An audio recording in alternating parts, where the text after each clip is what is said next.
Hi friends, ఓం సాయిరాం. బాబాగారు ఆశీస్సులు అందరిపైన ఉండాలని మనస్ఫూర్తిగా కోరుకుంటూ ఈరోజు వీడియోలో బాబాగారు ఒక మంచి సందేశాన్ని అయితే మన ముందుకు తీసుకొచ్చారండి. బాబాగారి సందేశం అంటే మీకు మాత్రమే నేను చెప్పాలనుకున్నటువంటి మాట గురించి నీవు ఒంటరిగా విని ప్రశాంతంగా నిద్రించు. ఈ మాటలు నీకెంతో ధైర్యాన్ని అలాగే ఓదార్పును ఇస్తాయి అని అనుకుంటున్నాను అంటున్నారు. మరి ఈ సందేశంలో ఉన్నటువంటి అర్థం ఏమిటో తప్పకుండా తెలుసుకుందాం. అంతకన్నా ముందు మన ఛానల్ని కొత్తగా ఎవరు చూస్తున్నట్లయితే ఛానల్ని సబ్స్క్రైబ్ చేసుకోండి. అలాగే వీడియో నచ్చితే లైక్ చేయడం మాత్రం మర్చిపోవద్దు ఫ్రెండ్స్. ప్రతి ఒక్కరు వీడియోని అయితే చూస్తున్నారు కానీ లైక్ చేయడం మాత్రం మర్చిపోతున్నారు. దయచేసి వీడియో లైక్ చేయడం వల్ల మరికొంతమందికి మన వీడియో షేర్ అవుతుంది. సో మీరు నాకు ఇచ్చేటువంటి గొప్ప కాంప్లిమెంట్గా నేను కూడా స్వీకరిస్తాను. బాబాగారి సందేశం అయితే విందాం. ఇది నీ కోసం మాత్రమే నేను చెప్తున్నటువంటి రహస్యం కాబట్టి ఒంటరిగా విని ప్రశాంతంగా నిద్రించు.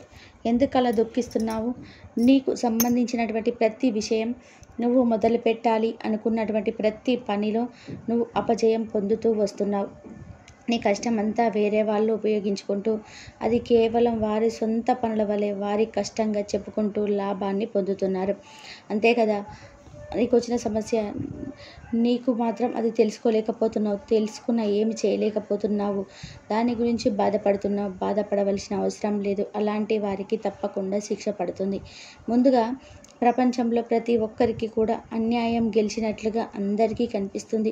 ఎందుకంటే వారు సంతోషంగా ఉంటారు. పైపెచ్చు వారి ఆనందాన్ని నలుగురికి వ్యక్తం చేసేలాగా ఇంకాస్త గర్వంగా ప్రవర్తిస్తారు. అది కేవలం కొద్ది రోజులు మాత్రమే ఉంటుంది. ఖచ్చితంగా నీకైతే న్యాయం జరుగుతుంది. అది చిరకాలం ఉండేలాగా నేను చూసుకుంటాను. కష్ట సుఖాలనేటివి ఎవరికైనా సహజంగానే భగవంతుడు ప్రసాదిస్తాడు. వాటిని ఎవరైనా తప్పకుండా అనుభవించి తీరాల్సిందే. వచ్చిన కష్టం ఎప్పటికైనా వెనుదిరిగి వెళ్ళిపోక తప్పదు. వెళ్ళిపోయిన సుఖం కూడా తిరిగి రావడం తప్పదు. మనకు ముఖ్యంగా ఉండవలసింది ఓర్పు, సహనం. నీకొచ్చినటువంటి బాధ, నువ్వు అనుభవిస్తున్నటువంటి జీవితం అంతా మారిపోయి నీ జీవితమే ఆనందభరితంగా మార్చుకునే రోజులు దగ్గరలోనే వస్తున్నాయి. నువ్వు అధైర్యపడవలసిన అవసరం లేదు. నువ్వు జాగ్రత్తగా ఆలోచించుకోవలసిన సమయం ఇది. ఎవరైతే నీ పట్ల నిన్ను దెబ్బతీసే విధానంగా నిన్ను, నీ కుటుంబాన్ని అవమానించాలని ఎన్ని ప్రయత్నాలు చేశారో, అలాగే వారు చేసినటువంటి ప్రతి ప్రయత్నం కూడా ప్రస్తుతం వారికి విజయంగా అనిపించవచ్చు. అలాగే సునకానందాన్ని పొందుతూ ఉండవచ్చు. అలా వారిని వదిలే. అలాంటి వారి ముందు నువ్వు ఏది కూడా వారికి మాట్లాడాల్సిన అవసరం గిట్ట కానీ, వారిని ఏదైనా పగ పెంచుకొని సాధించాలని అనుకోవడం కానీ అవేమీ చేయవద్దు. వారి వద్ద నువ్వు కూడా మౌనం వహించు. నువ్వు కూడా నటిస్తూరా. చాలా జాగ్రత్తగా ఉండేటువంటి సమయం కాబట్టి ఎన్నిసార్లు చెప్తున్నాను. సున్నితంగా నీ మాటల యొక్క వినయంతో వారి ముందు కేవలం నువ్వు కూడా వారు ఎలా అయితే నటిస్తున్నారో నువ్వు అలాగే నవ్వుతూ నటిస్తూరా. కానీ వారిది మాత్రం నీ పట్ల జాలి, ప్రేమ అని మాత్రం ఏ పరిస్థితిలోనైనా సరే నమ్మి మోసపోవద్దు. నీ గురించి, నువ్వు చేసేటువంటి ప్రతి పని గురించి వారితో అస్సలు సంభాషించవద్దు. ఎట్టి పరిస్థితుల్లోనూ వారితో నీ కుటుంబంలో జరిగే విషయాలను అసలు పంచుకోవద్దు. అసలు నీ మదిలో వచ్చే ఆలోచన విధానాలన్నీ నీ తల్లిదండ్రులతో పంచుకో. తర్వాత నీ సాయి ఉన్నాడని పరిపూర్ణంగా నమ్ముతున్నావు కదా, మరి మిగతా విషయాలు గురించి నాకు అప్పచెప్పు. జరగవలసిన కార్యం ఏంటి నేను చూసుకుంటాను. అతి రహస్యంగా ఒంటరిగా నీకు నువ్వే పోరాటం చేయాల్సిన సమయం. అది ఎందుకు జరగదా? ఆ పనిలో నేను ఎందుకు విజయం పొందలేకుండా ఉంటానా? నన్ను, నా కుటుంబాన్ని అవమానించిన వారికి నేను ఎలా సమాధానం పరచాలి అనుకుంటూ ప్రతి క్షణం ఆ ఆలోచనలో నీ మదిలోకి తెచ్చుకుంటూ ఉండు. కష్టపడు. అది కేవలం కొద్ది రోజులే కదా కష్టం అనేది. తర్వాత తప్పకుండా నీ కష్టానికి తగినటువంటి విజయాన్ని భగవంతుడు ఇచ్చే తీరుతాడు. నేను నీకు మాట ఇస్తున్నాను. అప్పుడు నీ విజయ తీరాన్ని నువ్వు తప్పక చేరుకుంటావు. దానిని నువ్వు చేరుకోలేకుండా చేసేటువంటి కొందరు నీచులు ఉంటారు చూడు, అలాంటి వారు కూడా ముక్కున వేలేసుకున్నటువంటి రోజులు వస్తాయి. నిన్నే నమ్ముకున్న నీ కుటుంబం అంతా నిన్ను చూసి గర్వపడేలా ఉండాలి. నీ విజయం నిన్ను పైకి రాకుండా చేయాలి అని కళ్ళగన్న వారు ఎవరైతే ఉన్నారో వాళ్ళ కళ్ళన్నీ కూడా బూడిద పాలవ్వాలి. అదంతా కూడా ప్రతి క్షణం నువ్వు గుర్తుకు తెచ్చుకుంటూ ఉండు. ప్రస్తుతం నువ్వు బాధపడుతున్నా సరే బాగుంటుంది. బాధ ఉంటుంది, నీకు కాదనడం లేదు. నీ మనసులో ఎంత బాధ ఉందో పైకి నేను చెప్పేటువంటి మాటల ద్వారా నీ మనసు కాస్త ఒత్తిడి నుండి బయటపడగలిగిన మరలా నువ్వు వాటినే కదా అనుభవించవలసింది, నేనైతే కాదు కదా. కాకపోతే నేను నీకు ధైర్యాన్ని కల్పిస్తాను, అలాంటి వాటితో పోరాడగలిగే శక్తిని ఇస్తాను.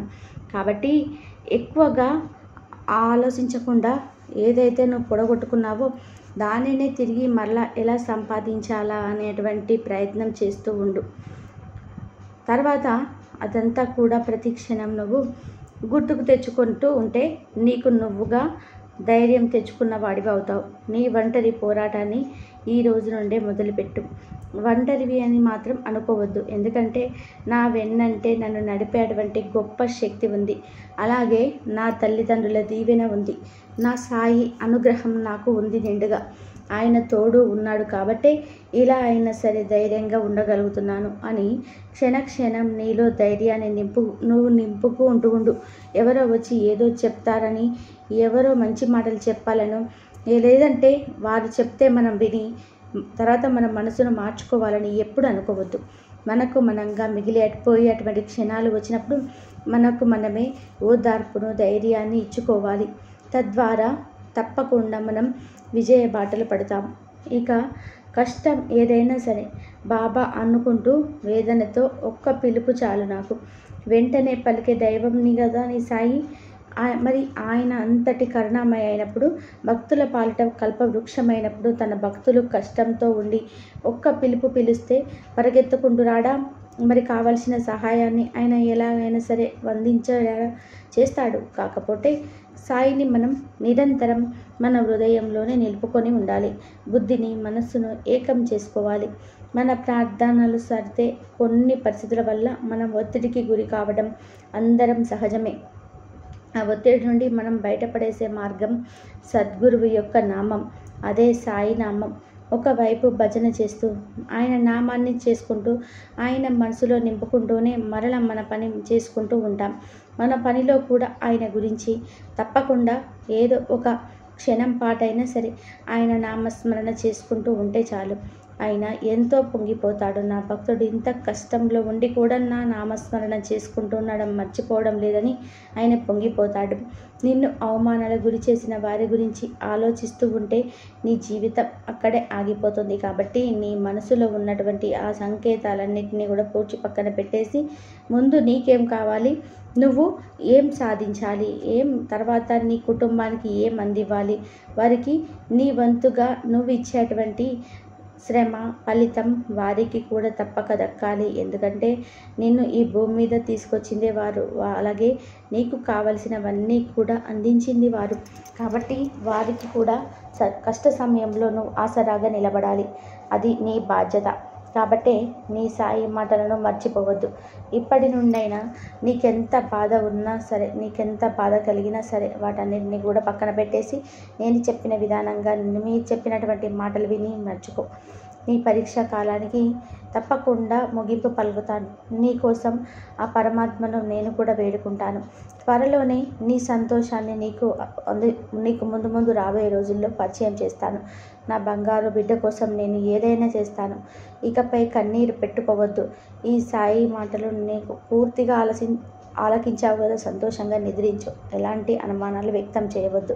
నేను ఎప్పుడు చెప్పే మాటల గురించి మరలా చెప్తున్నాను. శ్రద్ధ, సబూరి, కాస్త ఓర్పు, సహనంతో ఉండి చూడండి. జీవితం మీకు ఎన్నో పాఠాలను నేర్పిస్తుంది. ఓర్పు ఎప్పుడు కూడా ఓటమి ఎరగదు.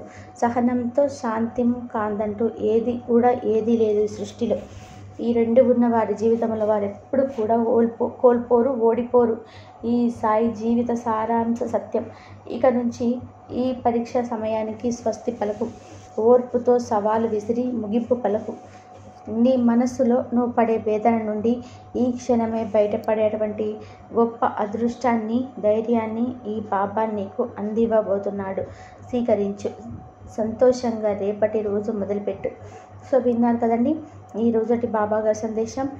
ఈ సందేశం మీ అందరికీ నచ్చింది అనుకుంటున్నాను. అలాగే ఈ మాటల్లో ఏదో 100లో 10% అయినా సరే మిమ్మల్ని కాస్త ధైర్యపరిచే విధానంగా ఈ సందేశాలు ఉంటున్నాయని నేనైతే భావిస్తున్నాను. ఈ వీడియో మీ అందరికీ నచ్చినట్లయితే మరికొందరికి షేర్ చేయండి. మరి చక్కటి బాబాగారి సందేశంతో మళ్ళీ కలుసుకుందాం. అంతవరకు నమస్కారం. ఓం సాయిరామ్. సర్వేజన సుఖినో భవంతు. అందరూ బాగుండాలి, అందరిలో మనం ఉండాలి. బాబాగారి ఆశీస్సులు అందరిపైన ఉండాలని మనస్ఫూర్తి కోరుకుంటూ శ్రద్ధ సబూరి.